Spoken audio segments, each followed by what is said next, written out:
oldu, gezme fırsatınız oldu mu? Ama gerçekten tüm bölgeye hizmet edecek kapasitede, hatta çevre ülkelere hizmet edecek kapasitede bir merkezimiz. İnşallah sizleri belki ayrı bir şeyle tekrar oraya merkezde gezdirmek istiyoruz. Hatırlarsanız Sayın Başbakanımızın ziyaretinde bizler Sayın Başbakanımıza bir dünyanın en küçük resmini takdim etmiştik. Evet.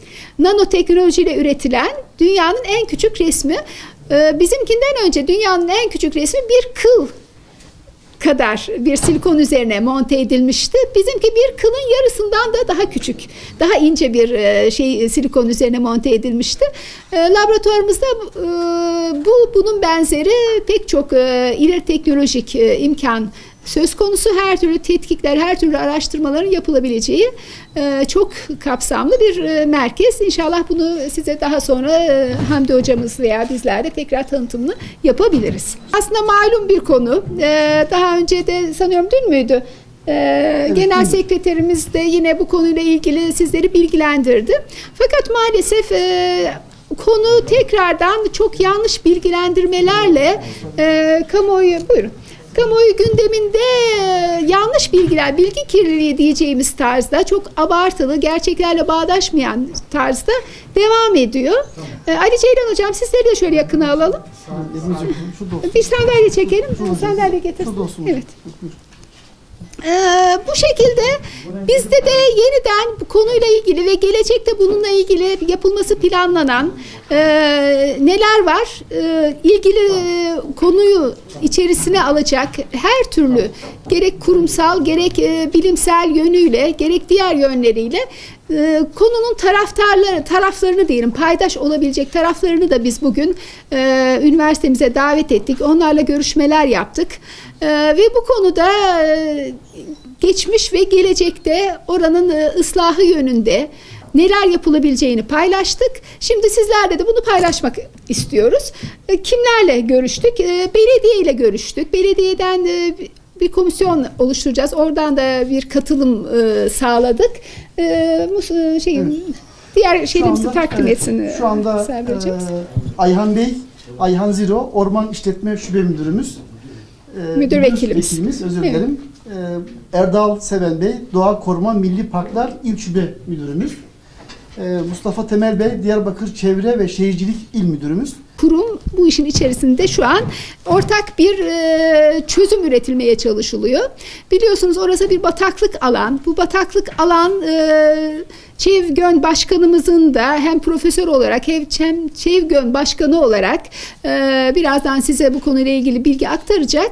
Özellikle sağlık açısından hem sivrisinekler ve diğer açıdan ciddi bir risk teşkil ediyor.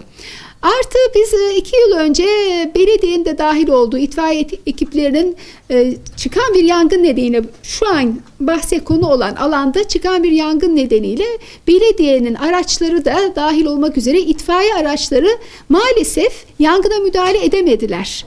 Bu şu anki bataklık ve bataklıkta kendiliğinden yetişen bitki örtüsü nedeniyle ve çok ciddi bir risk atlattık. Biz tabii belki bunları basına çok yansıtmadık ama neydi bu risk? Hastanemiz, onkoloji ve yanındaki çocuk hastanemize çok yaklaştı yangın. Ve çok ciddi sıkıntı çektik. Yani oradaki hastaların Allah korusun böyle bir tehlikeyle karşı karşıya olacağını düşünmek bile çok ürkütücü. Bu nedenle Allah'a şükür arabalar giremedi, artık kişisel çabalarla o söndürülmeye çalışıldı. Çok şükür engel olunabildi ama böyle bir riskin tekrarlaması, biliyorsunuz bu sene kurak geçeceği söylenen, çok sıcak geçeceği söylenen bir yaz bekleniyor. İnşallah böyle olmaz ama böyle bir beklenti de var. Bizim çevre müdürlüğümüz, üniversitemizin bize bu konuda bir rapor sundu. Hocam böyle bir risk var. Bizim şimdiden bununla ilgili bir tedbir almamız gerekiyor. Allah korusun bir yangın riskinde, bir hastaneye sıçrayacak bir risk karşısında bu çok ciddi bir sorumluluktur bizim açımızdan. Bunu yaşamış olduğumuz için tekrarı durumunda niçin tedbir almadığımız tabii ki bizlere sorulacaktır.